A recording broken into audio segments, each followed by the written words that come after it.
Debían. Pará, ¿por qué acá Perú no se inscribió? Epa, ¿miedo Perú? ¿Miedo que te humille Chile? Pará, pelotudo, es Bolivia ese analfabeta. Como ustedes saben, muchachos, en el año 2026 se va a disputar una nueva Copa del Mundo. Esto que tengo en la mano por ser argentino.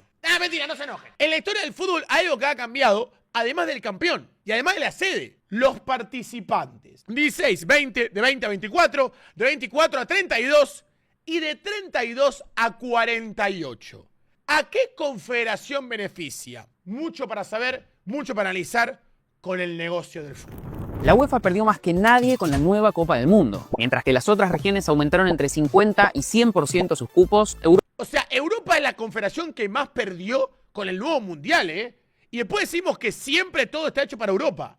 Europa lo hizo por tan solo 23%. CONCACAF pasó de 3 a 6 lugares asegurados. Asia también duplicó el número viajando de 4 a 8. África lo incrementó de 5 a 9 y Sudamérica de 4 a 6. Correcto. Hasta Oceanía festejó con el nuevo formato, ya que por primera vez en su historia tendrá un clasificado directo. Gracias a esto, Nueva Caledonia, una pintoresca isla de 270.000 habitantes, donde el fútbol es más bien un juego que algo profesional, sueña con disputar un mundial. Nueva Caledonia puede ir al mundial y Chile no. Es mentira. Europa, en cambio, logró sumar solo 3 plazas a las 13 que ya tenía en Qatar 2022. Esto significa que Asia y África consiguieron más lugares que el viejo continente. Y aquí es donde surge la gran pregunta. ¿Por qué la FIFA prefiere que clasifique una isla diminuta de Oceanía antes que una potencia europea como podría ser Italia? Aparte no solamente por el factor económico, sino también por el factor del nivel de jugadores que hay. Hay algunos países que vos los dejás afuera y quizás te perdés 3 cracks por dejar afuera ese país, Para conocer la respuesta, lo primero que debemos tener en claro es que la Federación Internacional es la dueña de la Copa del Mundo. Por lo tanto, es ella quien tiene a su cargo las decisiones importantes. En ese sentido, esta no es la primera vez que decide aumentar los cupos del torneo. Para entender la evolución que nos trajo hasta el día de hoy, permítanos dividir la historia de los mundiales en 4 etapas. A la primera la denominaremos caótica. La misma comienza en Uruguay 1930 con la Copa del Mundo inaugural y va hasta Argentina 1978. Correcto. En ese periodo, el torneo contó con la participación de hasta 16 equipos. En lo que respecta a eliminatorias, se caracterizó por no tener un proceso claramente definido. Para el primer mundial, de hecho, ni siquiera hubo uno. La FIFA simplemente invitó a los países a sumarse. Asistieron 13 en total: Argentina, Brasil, Chile, Paraguay, Bolivia y Perú de Sudamérica, Estados Unidos, México y unos pocos europeos que fueron Francia, Bélgica, Rumania y la ya inexistente Yugoslavia. Aparte, yo sé que esos 4 europeos, me acuerdo, chat, que lo leí en la historia de los mundiales,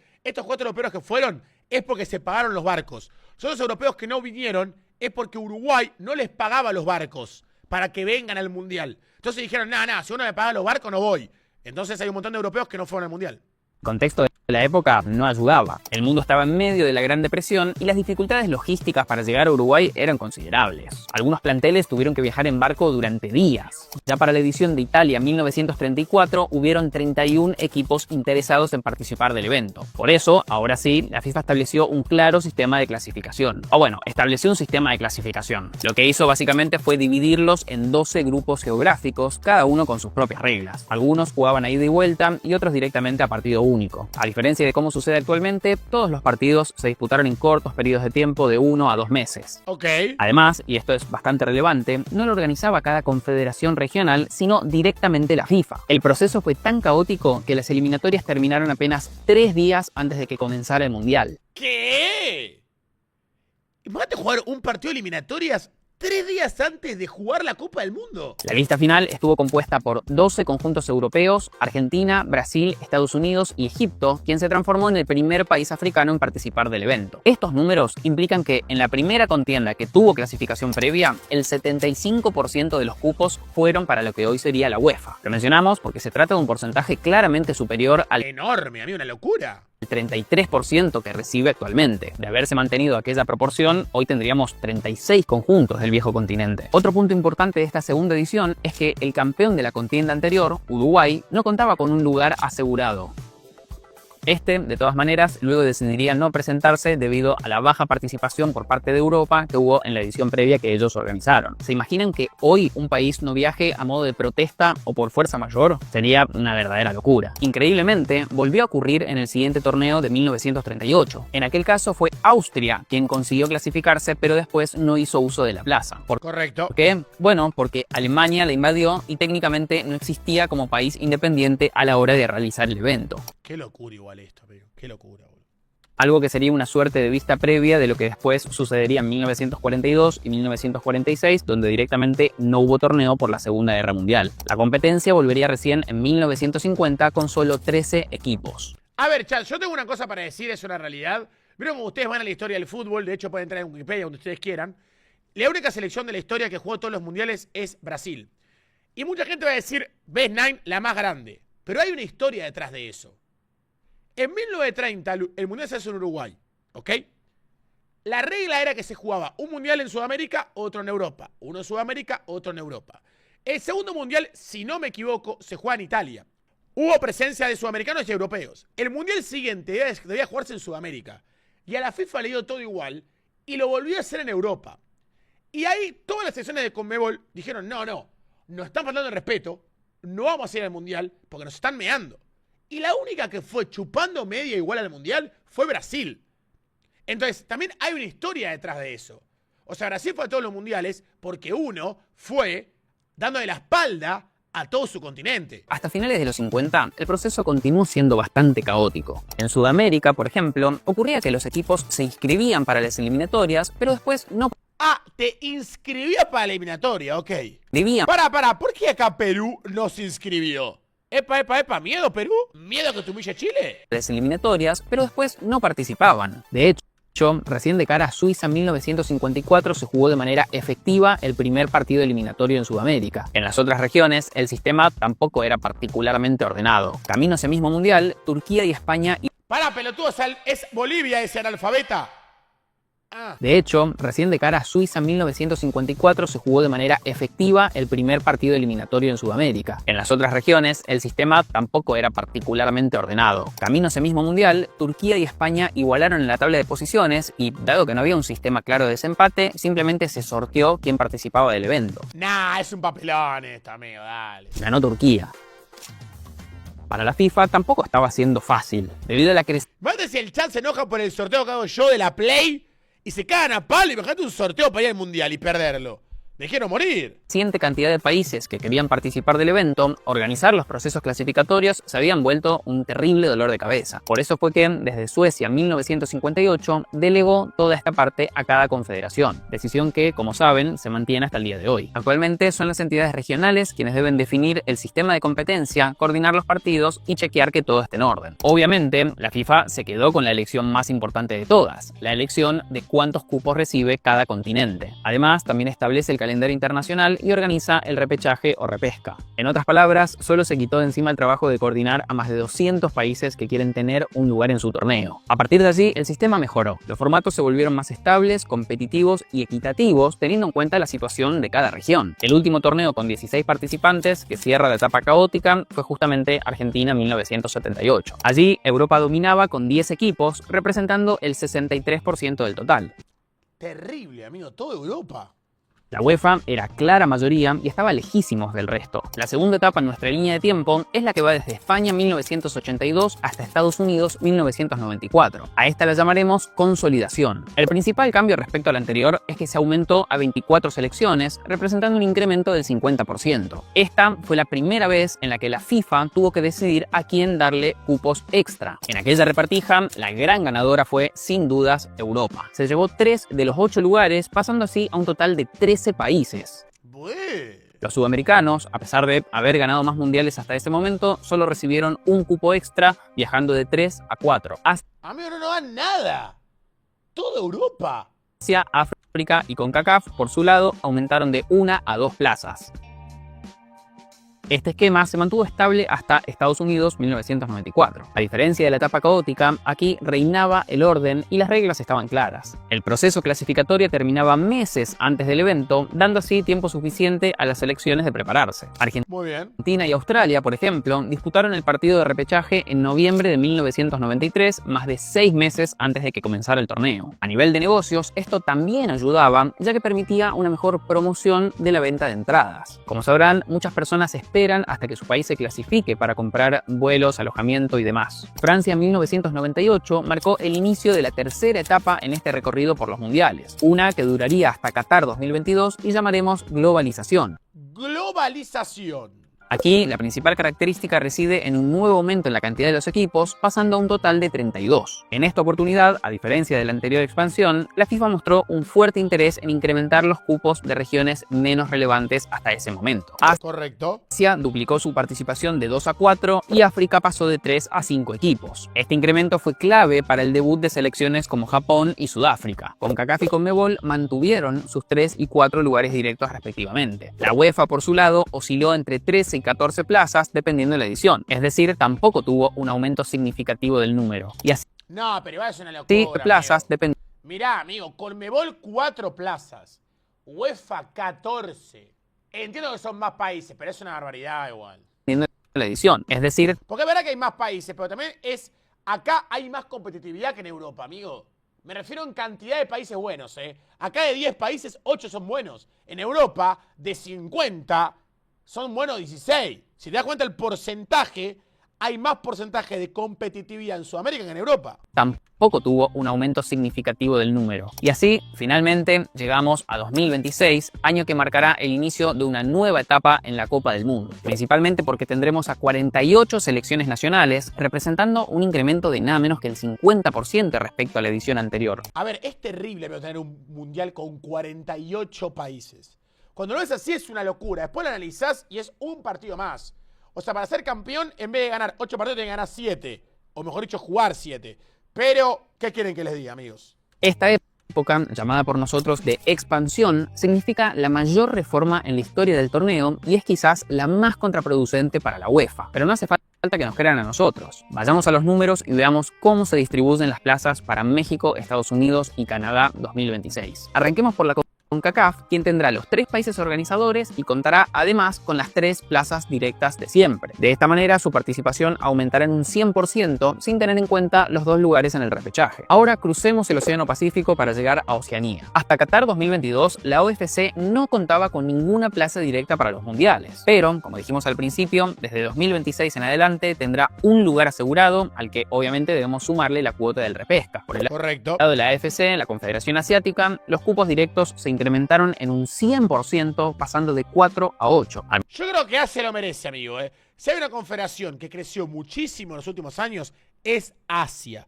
Es un continente competitivo, literal. Sin necesidad de traer figuras, sin necesidad de tanto, Asia lo hace muy bien, amigo. Si ustedes se dan cuenta, Japón, Corea y otros países de Asia, yendo quizás a los más básicos, porque la realidad es que Japón y Corea son los más básicos, por así decir, son los que siempre compiten y últimamente están compitiendo de verdad en los mundiales, boludo, compiten en serio. Momento de grabar este video, ya sabemos que tanto Uzbekistán como Jordania se aseguraron un lugar en la Copa del Mundo por primera vez en su historia. A ver, Uzbekistán jugó contra Argentina en el Mundial Sub-20 pasado y jugó bastante bien, ¿eh? A continuación, viajamos a África y nos topamos con que la CAF recibirá 9 cupos directos en No, dejé de querer farmear viewers asiáticos. A mí no quiero farmear viewers asiáticos. vez de los 5 que tenía hasta 2022. Esto significa un 80% extra sin contar nuevamente las plazas para la repesca. Y ahora llegamos a la pelea de fondo entre las dos confederaciones que cuentan con mundiales en sus vitrinas, la UEFA y la CONMEBOL. Por el lado de Sudamérica, los 10 mundiales ganados entre Brasil, Argentina y Uruguay suman credenciales suficientes para pasar de 4 a 6 plazas directas, es decir, un incremento del 50%. El continente europeo, por su parte, consiguió sumar 3 plazas a las 13 que ya tenía. A ver, África también creció mucho, chicos, perdón, me voy al video. 80% de países más tienen. A ver, es bastante, pero también creo yo que lo merecen. África también compite un montón, amigo. Es la verdad. África compite en serio. Significando un incremento del 23%. Si observamos los incrementos porcentuales, notaremos que la UEFA ha salido claramente desfavorecida. Yo creo que depende de cómo uno lo mire. Quizás muchos van a decir que está desfavorecida. Yo lo veo como más equitativo. Creo yo. Creo yo. Y aunque siga siendo el continente con más plazas en total, no debemos perder de vista que hay 55 federaciones nacionales peleando por esos 16 lugares. Sí, pero con todo respeto, lo digo en serio, con todo respeto, hay países que se consideran confederaciones europeas que no tienen nivel, pero no tienen nivel serio. Lo digo de verdad, con una mano en el corazón. La gente se ríe, hace burlas y lo que sea. Hoy en día, ¿cuál es la peor selección de Sudamérica en ranking CONMEBOL? Chile. Yo les aseguro que Chile y Perú, que son las dos peores por los puntos, digo, Chile y Perú, con una mano en el corazón, se lo digo de verdad, le da una paliza, amigo, le da una paliza a a 30 de esas selecciones que son horribles, le da una paliza histórica. Lo que implica que apenas el 29% de ellas conseguirá un cupo. En Sudamérica, en cambio, el 60% de los participantes tendrá su lugar en la competencia. Ninguna otra región del mundo logra una tasa tan elevada. En otras palabras, si tenemos en cuenta únicamente este ratio entre candidatos y lugares disponibles, yo creo que 60% de CONMEBOL a mí me parece correcto. Porque las eliminatorias de CONMEBOL, para mí, son las más parejas del mundo. Cuando digo parejas, me refiero a el nivel de los rivales. Tipo, Argentina es un poco mejor que Colombia. Colombia es un poco mejor que Brasil. Brasil es un poco mejor que Ecuador. Ecuador es un poco mejor y así. Obviamente, cuando lo medís hoy en día, no sé, entre Chile y Argentina, es verdad que hay una gran diferencia. Pero cuando lo medís en orden, es parejo. Si tenemos en cuenta únicamente este ratio entre candidatos y lugares disponibles, Sudamérica es, por lejos, el lugar más fácil para clasificarse a un mundial. Ahora bien, luego de todo este desarrollo histórico, el dato que sobresale es cómo la UEFA pasó de tener el 75% de los cupos a un 33% en la actualidad. ¿A qué se debe esto? ¿Por qué la FIFA pareciera preferir que clasifique Nueva Caledonia antes que Italia? La respuesta tiene que ver, como casi siempre, con los negocios. Más en particular con los beneficios que obtiene de la participación de diversos territorios. Para entender por qué... Claro, para expandirse, amigos, para expandir el fútbol de manera global y no quedarse solamente con África, Asia, Europa y América. Primero que debemos tener en claro es que aumentar la cantidad de participantes ayuda considerablemente a incrementar los ingresos. Esto es por la simple razón de que se disputan más partidos. Eso no solo lleva a vender más entradas, sino también a incrementar el valor de los derechos televisivos. Piénsenlo de esta manera, los medios estarán dispuestos a pagar más si, en vez de transmitir 2 partidos por día, pueden hacerlo por 5. Según la última revisión presupuestaria de la FIFA, se espera que la Copa del Mundo 2026 recaude nada menos que 8.911 millones de dólares. Esto implicaría un aumento del 41% respecto a Qatar 2022. ¡Qué locura, amigo! 41% de crecimiento económico es una barbaridad. Los derechos televisivos, particularmente, representarían un 44% de ese total, siendo la principal fuente de ingresos. Aunque eso no explica la decisión de cómo repartir los cupos extra. Igual ahí me pasa algo, chat, díganme ustedes comparten conmigo, Para mí este mundial, o sea, el que se viene, creo que va a haber partidos, depende, ¿no? Uno no sabe el sorteo, no sabe cómo se dan los partidos. Pero yo creo que va a haber partidos que van a ser horribles, de mi punto de vista, desde la calidad de los jugadores, las figuras y lo que te puede generar. Teniendo en cuenta que van a pasar los mejores terceros, para mí eso hace que obviamente la fase de grupo pierda un poco de atractivo. ¿Por qué? Porque si un equipo gana, por ejemplo, su primer partido, puede inclusive perder 2 o perder 1 y empatar 1 o algo así y pasa igual, por ser mejor tercero. Y además va a generar enfrentamientos entre países muy poco mediáticos. Pero a su vez va a ganar en algo. ¿En qué? En que más figuras que antes nunca en su historia jugaron un mundial van a jugarlos. El caso más claro, Erling Braut Haaland. Para entender esa parte, debemos ponernos en los zapatos de la UEFA y comprender las oportunidades de negocio en las distintas regiones del mundo. En la edición de Sudáfrica 2010, de los 2.408 millones de dólares que se generaron por la transmisión de los partidos, un 53% provino de Europa. Es decir, más de la mitad fue gracias a ellos. Claramente se trató del continente más relevante. Lo que se pagaba en Norteamérica representaba apenas el 9% y el resto del mundo explicaba el otro 37%.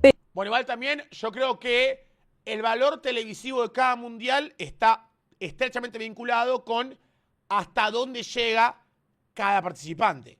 Y si uno analiza la Copa del Mundo, en semifinales del Mundial 2010 había 3 europeos y un sudamericano. Y encima el sudamericano es el que menos población tiene de toda América, si no me equivoco, que es Uruguay. Pero si viajamos a Rusia 2018, la foto es Si la final del mundo la juega China contra India, se hace millonario, amigo Infantino. totalmente diferente. La UEFA bajó considerablemente su participación a apenas un 29% de los 3.127 millones recaudados. De hecho, ni siquiera fue la región que más aportó. Ese lugar le correspondió a Asia y el norte de África con un 31%. Norteamérica y el Caribe escalaron a un 17%, Sudamérica a un 14%, dejando el último 3% al resto del mundo, representado por las demás partes de África y Oceanía. Finalmente, en Qatar 2022, esta tendencia se confirmó. Europa brindó el 31%, Asia y norte de África otro 30%, Norteamérica y el Caribe continuaron creciendo hasta un 19%, Sudamérica el 13% y... Mirá, amigo, Qatar 2022, solo 13%. A ver, ahora se separó más, ¿no? Antes estaba únicamente en Europa, ahora se separó más igual la tendencia. Pero me sorprende tan poco Sudamérica, ¿eh? En un mundial que Argentina llegó a la final. 3% al resto del mundo. Igual también hay que decir la verdad, es un mundial donde no estuvo Perú, donde no estuvo Chile, donde no estuvo Colombia, hay mucha población ahí, ¿no? También hay que ser realista, pero... Lo cual, la conclusión es clara. La relevancia económica de Europa para la FIFA disminuyó considerablemente. O, mejor dicho, otras geografías se volvieron increíblemente más importantes. Si miramos los números absolutos, mientras que Norteamérica pagaba 211 millones por la transmisión de la competencia en 2010, para 2022 destinó 650 millones. Más del triple. No me quiero ni imaginar en la cifra que conseguirán en esta edición en la que serán anfitriones. Mi pregunta es, chat, ¿ustedes creen que el mundial ahora que se viene va a ser transmitido gratuitamente? ¿Como hicieron en el Mundial de Clubes con DAZN? ¿O te cobrarán, chat? ¿Ustedes qué piensan? Porque literal, o sea, hay que ver los calendarios, ¿no? No me quiero equivocar, pero... Yo creo que literal es un mundial para ver todos los partidos y que por favor los que hacen el mundial no pongan un partido arriba del otro. O sea, esto es un mensaje de un humilde comunicador social alias La Cobra, que por favor, solamente es un mensaje de que no pongan los partidos uno arriba del otro. El que es futbolero de verdad, el que ama este deporte, le encanta un torneo que se hace cada 4 años, con sus boludeces, con sus cagadas, con sus malas decisiones y con todo.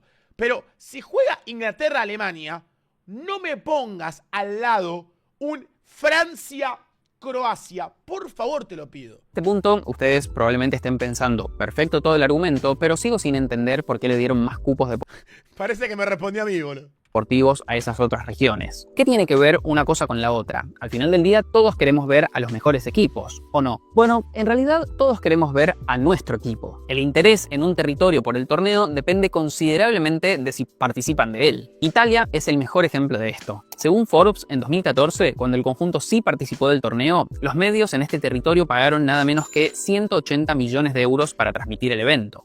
180 palos. Pero en 2018, sin la clasificación nacional, el monto habría disminuido a 80 millones, es decir, menos de la mitad. Obviamente, quien recibe ese golpe financiero no es otra que la FIFA. Ella hubiera preferido tener a la Azzurri antes que Islandia o algún otro país con menor peso económico. Pero si dijimos que tener a la selección nacional es clave para que un país pague más y al mismo tiempo mencionamos que hay ciertas regiones que están creciendo en relevancia, entonces tiene bastante sentido que le den más cupos a esos lugares. Imagínense lo que podría significar que una nación como China comience a clasificarse recurrentemente, o asegurar a las potencias de Norteamérica en todas las ediciones. Por eso es que la Federación Internacional prefiere darle más espacio al resto del mundo que a Europa, porque considera que, a nivel de negocios, puede obtener un retorno increíblemente superior que agregando un lugar extra del viejo continente. La UEFA, por su lado, si bien tiene ciertas preocupaciones respecto a esto, está mucho más enfocada en desarrollar sus propias competencias, en potenciar torneos de selecciones como la Eurocopa y la Nations League. Al final del día, si el mundial se transforma en un campeonato con muchos conjuntos poco relevantes, entonces eso puede tener un impacto directo en el atractivo deportivo. No, y también creo, banca en chat, que haya tantas selecciones en el mundial hace que el mundial deje de ser, como algunos boludos dicen, que un mundial es una Eurocopa, pero con Argentina y Brasil. Bancan que ahora quizás va a generar que el mundial sea un producto diferente a lo que es la Eurocopa. Porque yo me acuerdo de cuando se juega la Eurocopa, por ejemplo, y queda, no sé, Italia, Alemania, y el otro lado Francia, Inglaterra. Te dicen, no, mirá, es como el Mundial, pero ahora está Marruecos. ¿Entendés lo que te quiero decir? Ahora va a ser nada que ver. El tema es que para mí lo que va a generar este Mundial, y vamos a ver si me equivoco, es mi teoría, no es mi teoría, no es algo medio como de cae básico, ¿no? No soy un prócer por decir esto, pero creo que va a haber muchas goleadas durísimas, amigo. O sea, agarra a Alemania con un hambre tremendo a la Nueva Caledonia y le mete 14, amigo. O sea, Wolmade va en un Mundial a tener más goles que Messi, ¿entendés?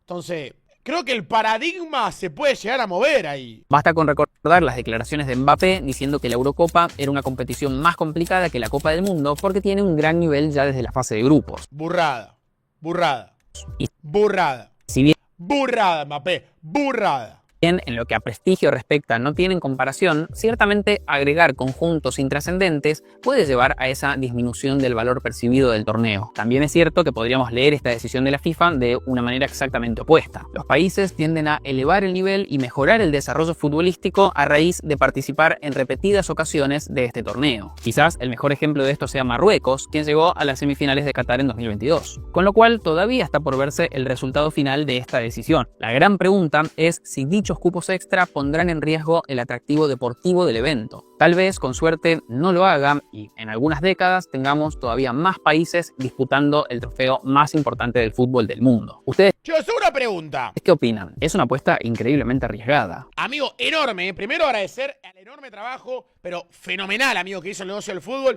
Y me tengo, chicos, a que vayan a dejar su like, su comentario, porque la verdad que hizo un trabajo espectacular. Pero estaba pensando, primero, hemos hecho un repaso sobre toda la historia de los mundiales, también un poco, sobre cómo cambió el paradigma de las confederaciones en cuanto a la cantidad de países que componen la Copa del Mundo, cómo fue cambiando también la tarea de la FIFA, permitiendo que las demás confederaciones tengan un valor importante, decidiendo las eliminatorias, bla, bla, bla, bla, bla. Hemos visto cómo supuestamente la UEFA dejó de tener ese privilegio en porcentaje de cantidad de países en la Copa del Mundo y ahora empezó a distribuir en Asia, en África, un poquito también, incluso en Oceanía, aumentando en Conmebol. Pero yo creo, chicos, que también no es que la FIFA es buena onda y que la FIFA es un organismo que busca que todos seamos felices. Para mí, se dan cuenta que la plata está en permitir que todo el mundo pueda ver, pero sobre todo, jugar la Copa del Mundo. Creo que no hay nada más atractivo para el espectador que su jugador juegue el Mundial, ¿entendés? Que tu país lo juegue. Y si uno se da cuenta, en términos financieros, lo que más le serviría a la FIFA es que en unos cuartos del Mundial tengas africano, un estadounidense o un mexicano, 2 de Conmebol, 2 de Europa, 1 de África, de algún país muy poblado. Oceanía, si se mete, es un milagro. Ahí te das cuenta cómo termina rindiendo ese formato. Y además que para mí, como les digo, va a generar que grandes figuras que nunca en su vida jugaron un mundial y países que nunca en su vida jugaron un mundial lo puedan volver a jugar. Si nunca lo jugaron o lo vuelven a jugar después de, no sé, 50 años. Entonces creo que ustedes dejen su like, chicos, que dejen su comentario y que me digan qué opinan de este nuevo formato del mundial y también de cómo se distribuyeron los espacios y también los cupos para el próximo mundial que comenzará en pocos meses. Déjenme su like, su comentario, los quiero mucho. ¡Adiós!